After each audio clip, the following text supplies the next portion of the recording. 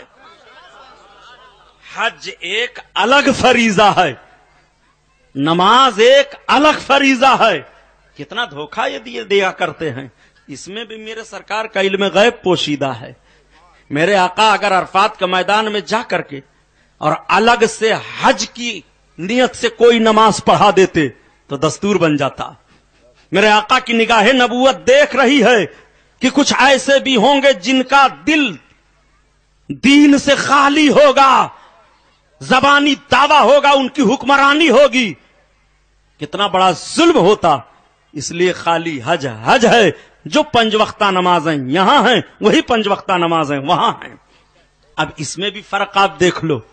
عرفات کے میدان میں 9 تاریخ کو سب جمع ہو گئے. جمع ہونے کے بعد دعا مانگ رہے ہیں, ظہر اور عصر کی نماز ادا کر رہے ہیں. امام صحیح العقیدہ ہے تو ظہر کی نماز امام کے پیچھے پڑھو, صحیح العقیدہ نہیں ہے تو آپ الگ سے پڑھو. آپ کے اپنے لوگ ہیں تو جماعت کر کے اپنے لوگ پڑھو. عرفات کے میدان میں کوئی کسی کو روک ٹوک نہیں سکتا. یہاں تم نماز کیوں پڑھ رہے ہو, جماعت سے کیوں نہیں پڑھ رہے ہو, یہ کیوں نہیں کر رہے ہو؟ جی نہیں, عرفات کے میدان میں کوئی کسی کو روک ٹوک نہیں سکتا. کوئی نماز پڑھ رہا ہے, کوئی قرآن کی تلاوت کر رہا ہے, کوئی درود شریف پڑھ رہا ہے, کوئی رو رو کر کے معافی مانگ رہا ہے. عرفات کے میدان میں سب جمع ہیں. ظہر کی نماز ادا کیا, عصر کی نماز ادا کیا. ظہر کی نماز ظہر کے وقت میں, عصر کی نماز عصر کے وقت میں عرفات کے میدان میں. اب جب دن غروب ہو گیا تب حاجی لوگ عرفات کے میدان سے نکلنے لگتے ہیں. مغرب کا وقت ہو گیا, نہ عرفات میں اذان ہو رہی ہے مغرب کی, نہ کوئی نماز پڑھ رہا ہے عرفات میں مغرب کی 9 ذی الحجہ کو. اختیار رسول پر گفتگو کرنے والے نجد کی بدماش اولادو, میں تم سے پوچھنا چاہتا ہوں, اپنے نبی کا اختیار کہاں کہاں دیکھو گے؟ عرفات کے میدان میں کسی حاجی کی ہمت نہیں ہے کہ جب مغرب کا وقت ہو گیا تو اذان دے اور کوئی امامت کرے یا نماز پڑھ لے. نہیں, نکلو عرفات کے میدان سے. سب کیوں بھگا رہے ہو بھائی, کیوں نکال رہے ہو؟ نہیں نکلو. تم اب تک ٹھہرے رہے, اب اجازت نہیں ہے ٹھہرنے کی. رات نہیں رہنے دو گے؟ نہیں, رات نہیں رہنے دیں گے. اچھا نماز پڑھ لیں. نہیں, نماز مغرب کی یہاں مت پڑھنا. چلو سب کہاں چلیں؟ مزدلفہ. اس میدان کو چھوڑو, ایک دوسرا میدان آ رہا ہے, چلو وہاں مغرب کی نماز پڑھنا. صاحب جب وہاں ہم پہنچیں گے تو مغرب کا وقت تو ختم ہو جائے گا, عشاء کا شروع ہو جائے گا. چاہے عشاء کا وقت شروع ہو جائے چاہے صبح ہو جائے, چلو سب وہیں. یہاں نماز نہیں پڑھ سکتے. 9 ذی الحجہ کو مغرب کے وقت کی نماز بمبئی میں مغرب کے وقت میں پڑھو. جان بوجھ کر قضا کرو گے تو مجرم بنو گے.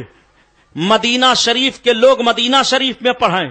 خود مکہ والے جو حج کرنے عرفات میں 9 ذی الحجہ کو نہیں گئے ہیں وہ مکہ میں مغرب کی نماز پڑھیں, اذان دیں.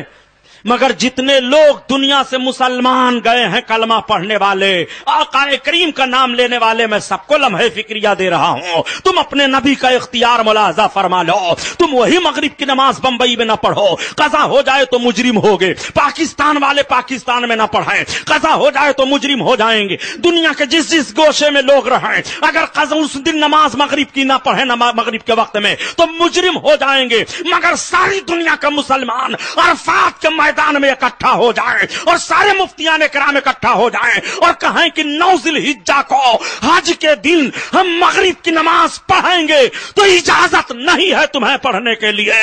مغرب کی نماز عرفات کے میدان میں 9 ذی الحجہ کو نہیں پڑھ سکتے ہو. تو کیا قرآن نے کہیں بیان کیا ہے کہ 9 ذی الحجہ کو عرفات کے میدان میں مغرب کی نماز نہ پڑھنا, مزدلفہ میں پڑھنا؟ قرآن میں تلاشو, دکھاؤ قرآن میں کہیں ہو تو. ہر بات قرآن میں تلاشو.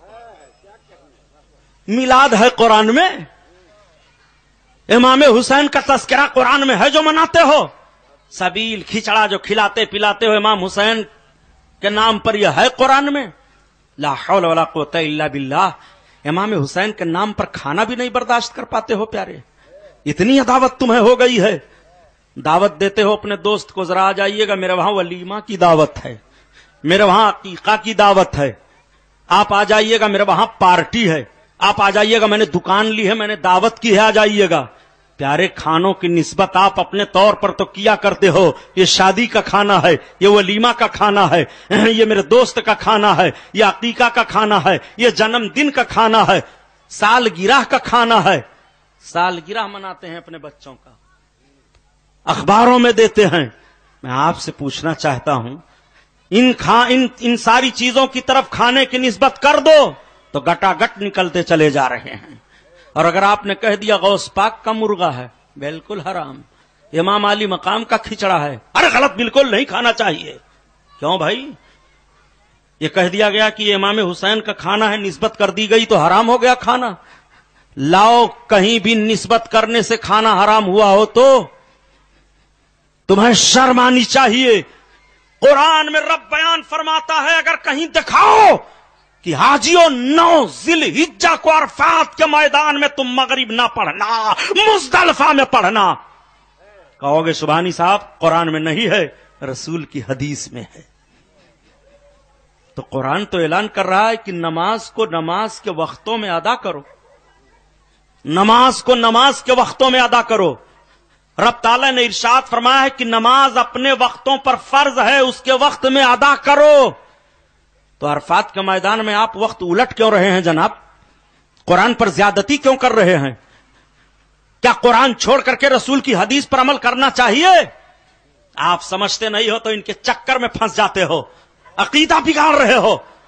آؤ ذرا اپنے آقا کا اختیار ملاحظہ فرماؤ. قرآن اعلان کر رہا ہے کہ نماز اپنے وقتوں میں فرض ہے، ہر نماز کو اس کے وقت میں ادا کی جائے، مگر مغرب کی نماز 9 ذی الحجہ کو عرفات کے میدان میں نہیں پڑھ سکتے ہو. نعرہ تکبیر، نعرہ رسالت، جشن شہید اعظم علماء اہل سنت علامہ سبحانی صاحب قبلہ، نعرہ تکبیر، نعرہ رسالت، سبحان اللہ. سب پہنچ گئے مزدلفہ میں. بھائی عشاء کا وقت ہو گیا، عشاء پڑھائیں پھر مغرب نہیں. پہلے تم مغرب پڑھو، قضا کی نیت سے نہیں، ادا کی نیت باندھو. عجیب آدمی ہو، وقت ہے ہی نہیں اور ادا کی نیت باندھیں. یہ کون سا معاملہ ہے وقت عشاء کا وقت اور ہم کہہ رہے ہیں نیت کی میں نے 3 رکعت نماز فرض مغرب کی پڑھ رہے ہیں عشاء کے وقت میں. آپ ذرا غور فرمائیے، ہے وقت عشاء کا مگر ادا کی نیت سے پڑھ رہے ہو. ہاں مغرب کی نماز قضا ہو گئی، عشاء کے وقت میں پڑھو گے تو تمہیں قضا کہنا پڑے گا اور وہ تمہاری نماز قضا ہی ہوگی. لیکن آؤ مزدلفہ کے میدان میں تم کہتے ہو کہ ہم مغرب کی نماز ادا کر رہے ہیں، ادا ہو رہی ہے، مغرب پڑھ لو پھر عشاء پڑھ لو. ذرا غور تو فرمائیے پیارے، آپ نے جب غور کیا یہ ایسا ہوا کیوں؟ میرے آقا نے ایسا کیا، عرفات کو چھوڑ دیا، مزدلفہ میں چلے آئے. شہدائیوں نے عرض کیا یا رسول اللہ، فرمایا مغرب کی نماز پہلے پڑھو ادا کی نیت سے، پھر عشاء پڑھو ادا کی نیت سے. قرآن اعلان کر رہا ہے، اب کچھ سوچنے کی تمہیں ضرورت نہیں ہے. ما آتاکم الرسول فخذوا وما نہاکم عنہ فانتہوا. میرا رسول جو تمہیں دے وہ لے لو اور جن چیزوں سے میرا رسول روکے رک جاؤ. سبحان اللہ، سبحان اللہ. اس سے بھاری اور اختیار مصطفیٰ کیا دیکھو گے؟ اور کسے کہتے ہیں اختیار مصطفیٰ؟ اسی لیے تو اعلی حضرت عظیم البرکت نے کہا، نبی کا کلمہ پڑھنے والے خوش عقیدہ مسلمانوں سنو، تمہارے نبی کی شان کیا ہے کہ خلق کے حاکم ہو تم اور رزق کے قاسم ہو تم. یا رسول اللہ، خلق کے حاکم ہو تم اور رزق کے قاسم ہو تم، اور جو ملا تم سے ملا تم پہ کروڑوں درود.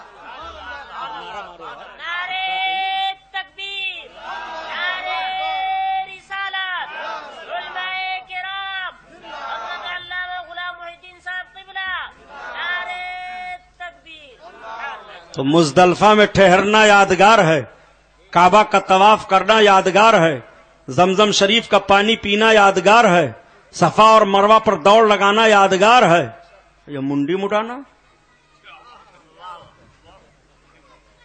اب جب آپ طواف کر چکے،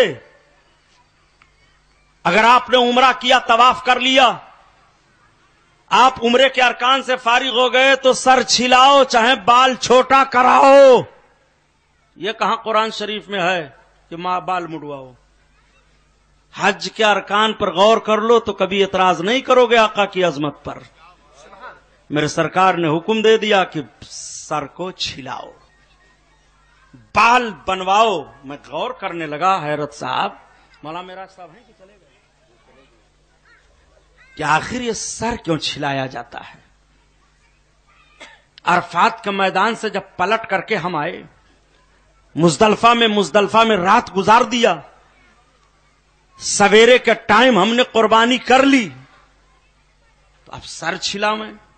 تو محاورے میں وہ لوگ بولتے ہیں نا کہ سر چھلا دوں گا، انہیں اتنا بے عزت کروں گا کہ سر چھلا دوں گا۔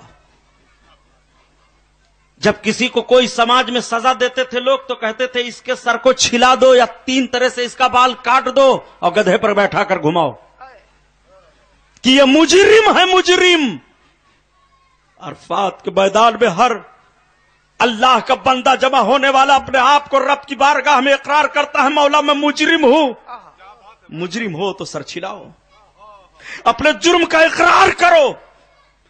حاجی سر چھلا کر اپنے جرم کا اقرار کرتا ہے، مولا اب معاف فرما دے، میں مجرم ہوں، مجرم ہوں۔ ندا آتی ہے میرے بندے، جا تو نے اپنے جرم کا اقرار کر لیا، معافی مانگ لیا، میں نے معاف کر دیا۔ نعرہ تکبیر، نعرہ رسالت، علماء اہل سنت، جشن شہید اعظم علامہ سبحانی صاحب قبلہ، نعرہ تکبیر، نعرہ رسالت۔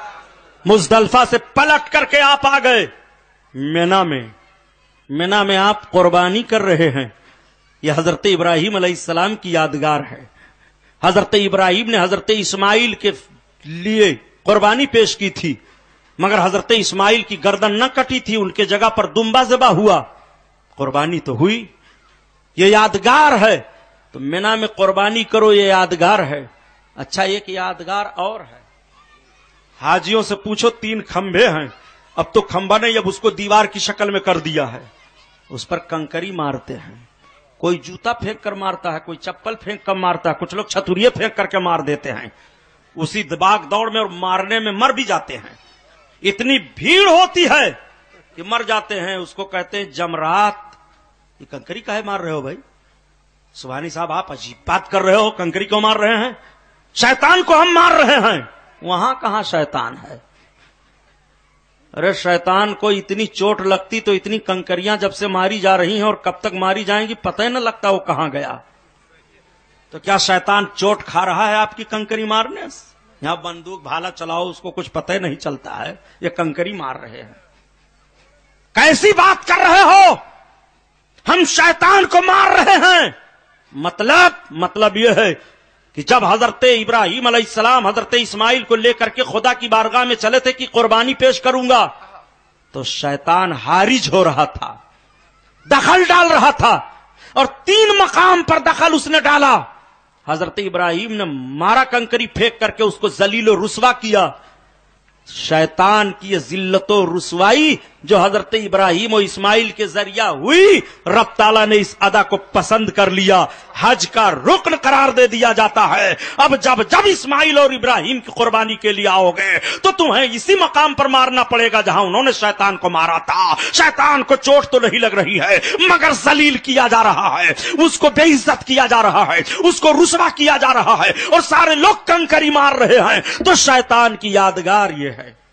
سبحان اللہ، سبحان اللہ۔ عجیب معاملہ ہے یار، شیطان کو مار مار کر کے شیطان کو یاد کرو تو عبادت ہو رہی ہے۔ امام حسین کا دن آ جائے شہادت کا تو بدعت اور شرک اور حرام و ناجائز سب ہو گیا۔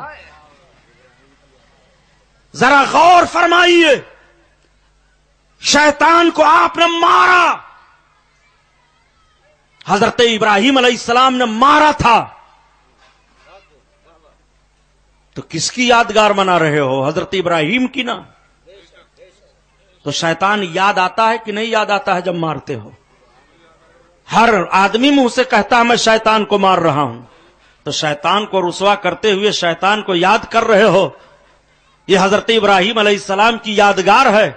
پورے حج کے ارکان کو ٹٹول ڈالو، حج کا ہر رکن کسی نہ کسی کی یادگار ہے. پتہ یہ چلا کہ یادگاروں کا منانا مذہبی طور پر مذہب نے جس یادگار کی اجازت دی ہے یہ عبادت ہے، عبادت ہے. رب فرماتا ہے وَاتَّخِذُوا مِن مَّقَامِ إِبْرَاهِيمَ مُصَلَّىٰ، اور مقام ابراہیم کو نماز پڑھنے کی جگہ بنا لو. سبحان اللہ سبحان اللہ. مینا کے میدان میں قربانی ہوئی، نہ حضرت اسماعیل علیہ السلام کی گردن کٹی، نہ خون بہا، نہ جنازہ تڑپا. کربلا کے میدان میں معاملہ کیا ہوا؟ کربلا کے میدان میں آخر حالات کیا ہوئے؟ کربلا کے میدان میں حضرت امام حسین کے جوان بیٹے شہید ہوئے، جوان بھتیجے کا جنازہ تڑپا، بھائی کا بازو کٹا، خیمہ جلا دیا گیا، چادریں چھین لی گئیں. دولت و ثروت کا معاملہ تو تھا نہیں، جو کچھ سامان تھے وہ قبضہ میں کر لیے گئے، اسیر بنا لیا گیا. یہ سارے حالات لائے گئے اور صرف حضرت امام حسین کے گلے پر تلوار نہ چلی تھی بلکہ گھوڑوں کو دوڑا کر کے جس میں پاک کو مسئلہ کیا گیا. اتنی عظیم قربانی جو دین کے لیے ہوئی ہے، کیا وہ قربانی بھلائی جا سکتی ہے؟ نہیں بھلائی جا سکتی. میدان مینا کی قربانی کی یادگار ذی الحجہ میں ہو رہی ہے اور میدان کربلا کی یادگار محرم کے مہینہ میں ہو رہی ہے. سبحان اللہ سبحان اللہ. ہمارا سال بھی ختم ہوتا ہے تو قربانی پر، اور ہمارا سال بھی شروع ہوتا ہے تو قربانی پر. اسلام کے دامن میں اس کے سوا کیا ہے؟ ایک ضرب ید اللہ، ایک سجدہ شبیری. امام علی مقام کی یاد مناؤ تاکہ یہ ذہن و فکر رہے اور تازہ رہے کہ امام کس بنیاد پر شہید ہوئے. لاکھ ذہن و فکر دینے کی کوشش کی جا رہی ہے. امام نے حکومت وقت کی بغاوت کی تھی، خلافت چاہ رہے تھے. میں پوچھنا چاہتا ہوں حکومت وقت کی ضرور آپ نے بغاوت کی تھی اور خلافت چاہ رہے تھے، مگر حسین کی خلافت اپنے اقتدار کے لیے نہیں تھی، اپنے نفس کے لیے نہیں تھا، اپنے ذاتی فائدے کے لیے نہیں تھا. حسین تو اتنے عظیم الشان ہیں، اتنے عظیم الشان ہیں کہ ان کے نانا نے انہیں اقتدار دے دیا تھا. حسین نے جو ایسی حکومت کی بغاوت کی تھی قیامت تک کے لیے ذہن و فکر دے دیا تھا. اے نانا کے کلمہ پڑھنے والوں، اگر حکومت کی طرف سے تمہارے عمل پر ڈاکہ ڈالا جائے تو اس حکومت کو لات مار دینا. اگر حکومت کی طرف سے تمہارے ایمان پر ڈاکہ ڈالا جائے تو حکومت کو تم لات مار دینا. اگر یہ تمہیں اس حکومت کے مقابلہ کرنے کے لیے گردن دینی پڑے، حسین کی گردن یاد کر لینا. جوان بیٹا دینا پڑے، علی اکبر کو یاد کر لینا. بھتیجا جائے قاسم کو یاد کر لینا. بچہ قربان ہو علی اصغر کو یاد کر لینا. ماں اور بہنوں کی بات ہو تو کربلا کی سرزمین پر زینب کو یاد کر لینا، شہربانوں کو یاد کر لینا، ام رباب کو یاد کر لینا. بھائی کا معاملہ ہو عباس کو یاد کر لینا، بوڑھوں کا معاملہ ہو مسلم بن اوسجا کو یاد کر لینا، حبیب ابن مظاہر کو یاد کر لینا. کربلا کا ایک ایک نقشہ تمہیں حکومت وقت کی غداریوں اور ناجائز پالیسیوں سے جو دین پر تمہارے دخل کر رہے ہیں تمہیں چیلنج کر رہا ہے. اسی لیے مولانا محمد علی جوہر نے کہہ دیا کہ قتل حسین اصل میں مرگ یزید ہے. اسلام زندہ ہوتا ہے ہر کربلا کے بعد. نعرہ تکبیر، نعرہ رسالت، جشن شہید اعظم علامہ سبحانی صاحب قبلہ، نعرہ تکبیر. سبحان اللہ سبحان. جب ہم نے غور کیا علامہ کے اس شعر پر کہ قتل حسین اصل میں مرگ یزید ہے، اسلام زندہ ہوتا ہے ہر کربلا کے بعد.